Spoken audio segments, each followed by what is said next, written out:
young Metro. Lillard, long range three. Beautiful Get Alrighty, it is a late week episode, the latest we've ever posted. This will be up on a Thursday, maybe really early in the morning. Who knows? Casey might post it kind of mid-Thursday. Who knows? But either way, it's going to be a Thursday, which is odd for CCS Sports Talk. It's kind of already into next week episode kind of territory. But we can't lose the streak. It's been every week. It's been over 60 weeks, almost 70 weeks. So, yeah, we can't break that. I'm here to talk sports again. So, yeah, and the reason we're late is because I just finished my year of high school. I had my last final today, so I'm done. And the last 3 nights I had to study very late. But I'm good now. So let's talk some sports. Yeah, keep in mind, we are juniors in high school. It is the busiest time of year for us. So we're trying our best, but we're still getting them out. And my finals week is next week. So we'll see how that goes too. But yeah, that is it for the intro. And let's talk some sports, man. All right, ladies and gentlemen, talking tennis to open it up. Our first Grand Slam we've covered here. It is the French Open. We are into the third round here in the top half. And as you see here, this is the top half of the bracket. I'll fill Oliver in too. But Novak Djokovic has cruised to 2 easy victories along with Rafael Nadal, the 5 seed. And down here is Carlos Alcaraz. Carlos Alcaraz is the 19-year-old phenom that had an unreal match today, went to the 5th set, and he won after being down a match point in the 4th set. I mean, I'll play it. Let's hope we don't get copyrighted, but Probably one of will. the most insane gets we've ever seen here. I'm going to screen record it off Instagram, so maybe I won't. I don't know. We'll see. But Carlos Alcaraz. And then to talk about the United States a little bit, here in the top half, we have 1 Sebastian Korda and 2 John Isner, the 37-year-old, making it to their final 32. So good for them. And Brandon Nakashima make that 3 Americans that have made it to the final 32 in their top half.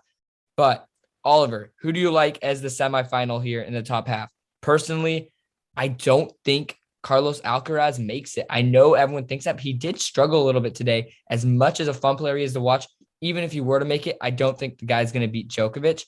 I like Alexander Zverev, the 3, to play Djokovic in the semis. Yeah, I mean, I think Djokovic and Nadal will play, but I think Djokovic will win that. So I got Djokovic in that top portion. And yeah, I mean, Alcaraz is hard to bet against right now, man, because he's just cruising. Could love a little John Isner in there, little underdog story. Yeah. Great serve. And he's playing a Spanish qualifier, so he can make the round of 16. Yeah. Very tall guy. Taylor Fritz got upset today. Pain. Damn. Yeah. I'll pick Alcaraz, but it's a bit basic, but the way he's playing right now, I like that rematch versus Djokovic. Yes, you like Alcaraz to make the final. Beating Djokovic would be insane for such a young guy. And then here in the bottom half, ladies and gentlemen, this is notoriously known as so much worse. I mean, Oliver, by the way, we got to talk about Rafael Nadal too. I have him losing to Djokovic. But this up here, we got Nadal, Djokovic, Alexander Zverev, and Carlos Alcaraz, probably the 4 front runners. And down here, I mean, it's literally just a Stefanos Tsitsipas walkthrough. However, he did struggle, was down 0-2 in sets and won 3 straight sets 2 days ago. So we'll see with Tsitsipas. There's also the 2 seed Daniil Medvedev, Casper Ruud, as I know Oliver's a big fan of. And then they're a round behind, as we can see here. They play their second rounds tomorrow. But there's some Americans, and Francis Tiafoe could be a big upset pick. But personally, I mean, I think Stefanos Tsitsipas easily makes this here to the final and plays Djokovic, same as last year. Yeah, I can see that. Yeah, like you said, this region is more of a cakewalk. Medvedev is hard to bet against here. He's a big hardcourt guy, though. He's not a clay, notoriously known guy. However, Medvedev was not going to be able to play Wimbledon due to the fact that Russians aren't allowed to play Wimbledon this year. So his next Grand Slam is all the way in I think September, August with the U.S. Open. So maybe Medvedev is really going to want to play well. I mean, he played amazing on Monday. Yeah, give me Casper Ruud all the way. I love it. Casper Ruud, the Norwegian. He's The been very Norwegian good man. form right now. He just beat Tsonga, who's retiring. So we'll see. I like that pick actually a lot, Oliver. I think I like Casper Ruud to make it to the quarterfinal for sure to play Stefanos, and I think he could maybe win that match. So I like that. I agree with you on that. Stefanos versus Casper Ruud is the CS Sports Talk pick. And then I actually am going to go with Yannick Sinner over here, the Italian lad, to beat Andre Rublev, make the quarterfinal, and play probably Medvedev. I like Yannick Sinner versus Stefanos Tsitsipas, and I'm actually changing my pick to Yannick Sinner, the Italian, versus Novak Djokovic, and Djokovic wins it. I just think Djokovic is in better form than Nadal right now, so he beats him over here in the semis. And then, as you said, I think Alcaraz is on upset alert. So I got Yeah. Djokovic, I think Djokovic is gonna win it, but Yeah. it would be fun to see something else. There we have it. We'll keep y'all updated on the French Open. Great tournament. Still got a few Americans left, so hopefully they can bring one home. It's been years. I think 2001 was the last time a Grand Slam winner won from the United States. So yeah. Yeah. All right. Please. Keep you updated. Ladies and gentlemen, we have the Division I CCS baseball playoffs, and we said we were going to break down the brackets, but I mean, they've already started, folks. Today, well, we'll start earlier. We had the 1 seed, St. Francis, no surprise, 2 seed, VC, 3 seed, Pally. This was no surprise to us, Oliver. And then we had the WCal little schools with Bell, SHC. And then the final 3, Oliver, were Carmont, which made a lot of sense to us as they won the PAL Bay, and they proved to be no bad team whatsoever. Aptos, who won their league, and then finally Live Oak. So let's go through those first round matches. And before we even go through it, do you agree with me, Oliver, where I think it's got to be a 2 out of 3 series? I mean, baseball just goes, you play so many games, one gamers. Yeah, one game just gets a little iffy because, anything can happen. I think it's got to be a best out of 3 kind of thing. At least when it gets to the States, but I feel like right now it's fine. Yeah, but like CCS is a big deal, dude. Like Carl season's over now. I mean, Yeah.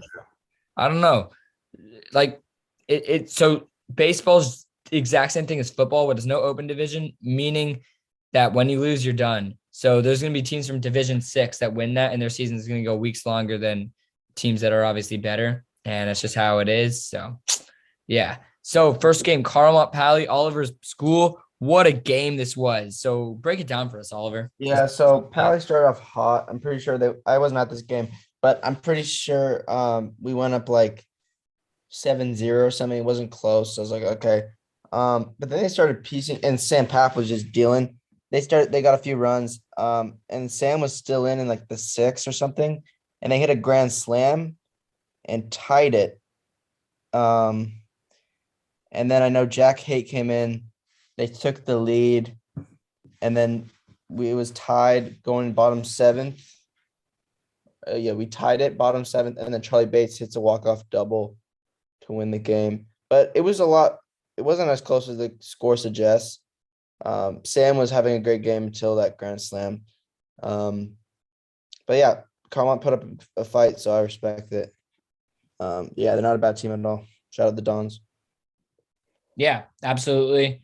Great game. As you said, Carmont, not a bad team at all. I mean, maybe they're even better than VC. But Aptos lost the VC 5-2. And Cathedral Bellarmine, a little WCal matchup, wasn't even close. Bell dominated 11-2. Lastly, St. Francis had a very close game versus Live Oak 5-4. And St. Francis won easily today again.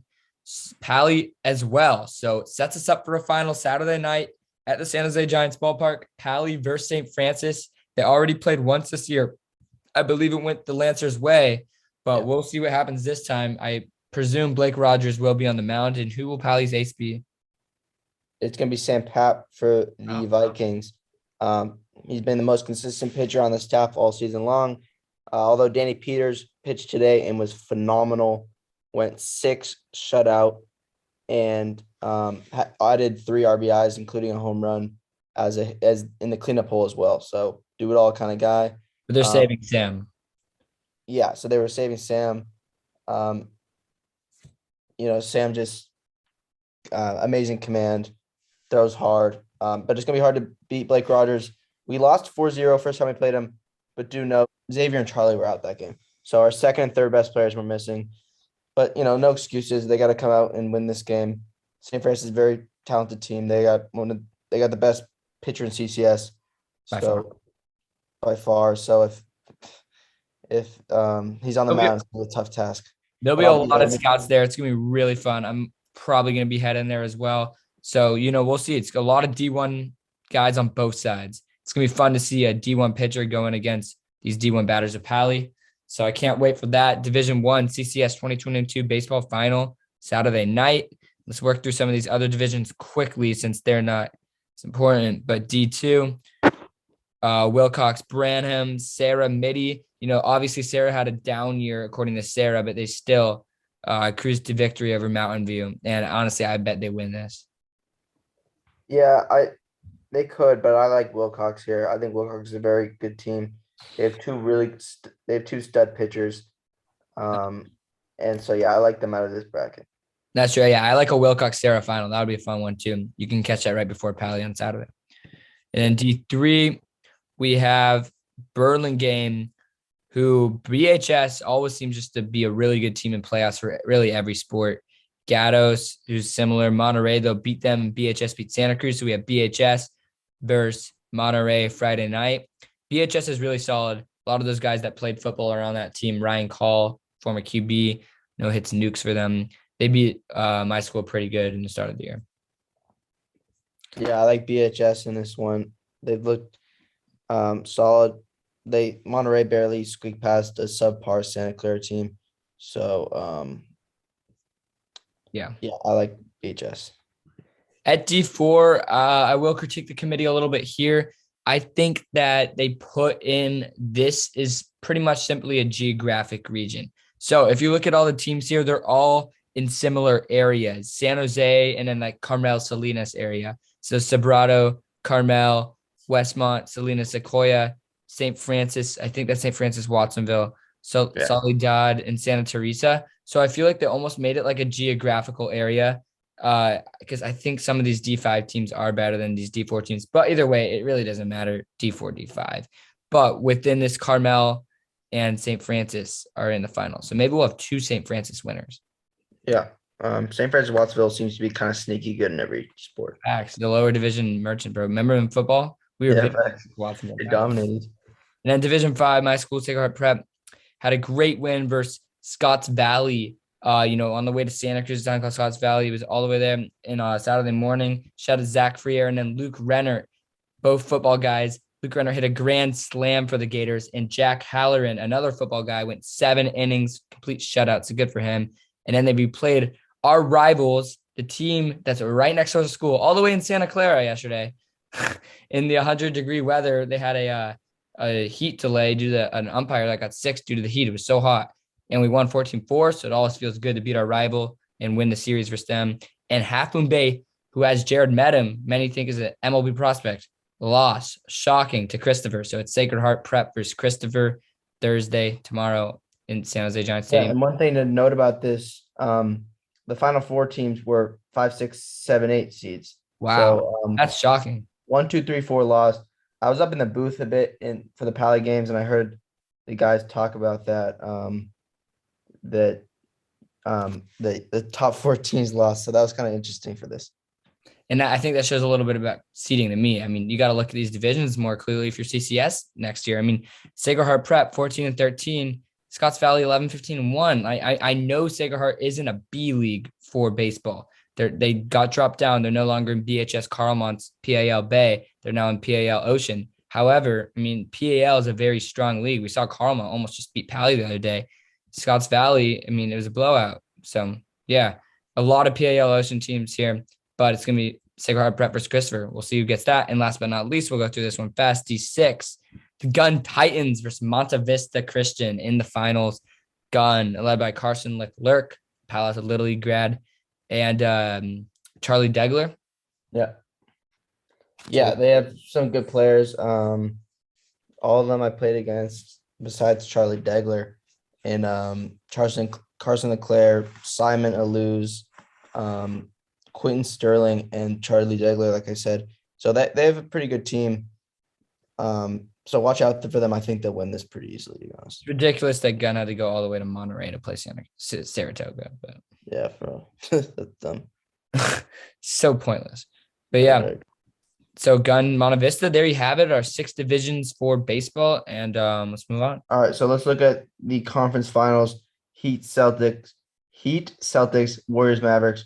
It's been the story of a blowout so far. A lot of fans are complaining what the NBA should do about this blowout problem. But these teams are not here for entertainment. They're here to win. The Heat started off game 1 in Miami, beating Boston, 11-point game. And then Warriors take it to Mavericks. Mavericks could not make an open shot to save their life this game. I was thinking Warriors in 4 here. Then Boston ties it up, which has kind of been the theme, just win, response, win, response. And then Warriors take it to the Mavs again, putting up 126 points. And they are the leading scorers this playoffs. And they continue to show their high-powered offense. Then Heat won again. Golden State won again. So Golden State takes a 3-0 lead. Celtics tie again. Like I said, win response. So they split home and away. Then the Mavericks finally get their win to avoid the sweep. And this game, it felt like the Mavericks could not miss a single shot. Every shot was going in. It was super frustrating to watch. And they were up 29 against the Warriors. We put the bench in, and the Warriors cut it to 8. So Dallas took a timeout, put the starters. Steve Kerr put the starters back in. People are questioning that, but to be honest, it's a lose-lose situation for Steve Kerr, because if you leave the bench players in and they don't complete the comeback, then you get criticized for not putting the starters in, and then vice versa. You put the starters in, they don't come back, then why don't you leave the guys who made the comeback initially? So I think it's a good decision by Steve Kerr. I think he would do it again. Just rest them and and then- play game 5. Yeah. Warriors will win tomorrow. I guarantee you. I won't guarantee it, but I will say they will win tomorrow. That's my prediction. And then I'm worried if the Warriors don't win tomorrow. you what? You'll be worried. Yeah, I mean, if they're down, if they're only up 3-2 going to Dallas, I don't know, man. Like, I think it yeah, might go to I think if Dallas wins tomorrow, it might go to 7.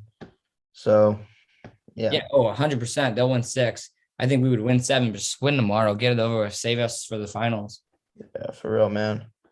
And then Celtics, Heat continuing to not score the ball very much, 82 and 80 in their last. Kyle Lowry, Max Strus went 0 for 20 as a backcourt today, just unacceptable. And yeah, so Mavericks tomorrow, Heat trying to stay alive. Yeah, do you agree with the narrative? It's kind of been a boring conference finals. I think in the East for sure. I don't know, maybe just because I like the Warriors. You're right, though they all have been blowouts. I thought game 3 was pretty close, but Game threes were close. yeah, it has been a pretty boring finals. I don't know. Like, I thought it really peaked for us Warriors Memphis last series. That the first 2 games, especially, were all unreal games. That it's definitely been hard, especially in the East, though. I mean, blowout after blowout for both sides, really. Yeah, so it hasn't been that fun, but I think that we will see a good finish with Celtics Heat to get a little more positive aspect. It was 2-2. The Celtics won today, but I can see Heat going to Boston and winning 6 and this going to 7. I don't see the West going to 7. And I think the finals will be a really competitive series if it's Boston that wins. I think Boston Warriors gives us a really competitive final. Boston Warriors would be such a fun final. I would love that. That'd be fun playing in Boston too. Packed out house for sure. Yeah, Warriors would have home court advantage, which would be nice. Either way, they have home court advantage. Even though the Heat are the 1 seed in the East, they finished with the same record as the Warriors, and the Warriors won the season series 2-0. So the Warriors would have home court advantage because seeding doesn't transfer. Yeah, I mean, we'll see. I think the finals are going to be super entertaining no matter what we get. And I think it's going to be Warriors Celtics. But yeah, I mean, that's what we got for NBA, and it's already late, so I think we should wrap this up. Yep. Yeah, we'll literally see you guys in like 4 days when we're back, and we'll have more updates on everything. We may even have a finals for the NBA set by then. Quick shout out Jock Peterson. I'll roll the clip right now, talk over that, but unreal. 1, no, not 1, 2, no, not 2, 3 home run night for the Giants. 8 RBIs. Yeah, unreal. Jock Peterson. And then also shout out early voting. The horse won the Preakness Stakes. Unfortunately, it's not a triple crown this year for Rich Strike. Shout out to the Virginia men's tennis team for winning the national championship on Sunday. They defeated Kentucky. The number 1 seed TCU got upset. Yeah, and apologize for no spoilers this week. My computer broke. Finally got it fixed, so I'm on it right now. Yeah, but they'll be posted next week. Or tomorrow, I guess, tomorrow. There we have it. We will see you guys on Memorial Day weekend. And trivia is coming soon as I'm going to play, and Oliver too. My brother is going to host an episode, so that will be pretty cool to watch. Yeah, shout out Grady for that. And see you guys on Sunday, and enjoy your weekend. Yeah, peace out.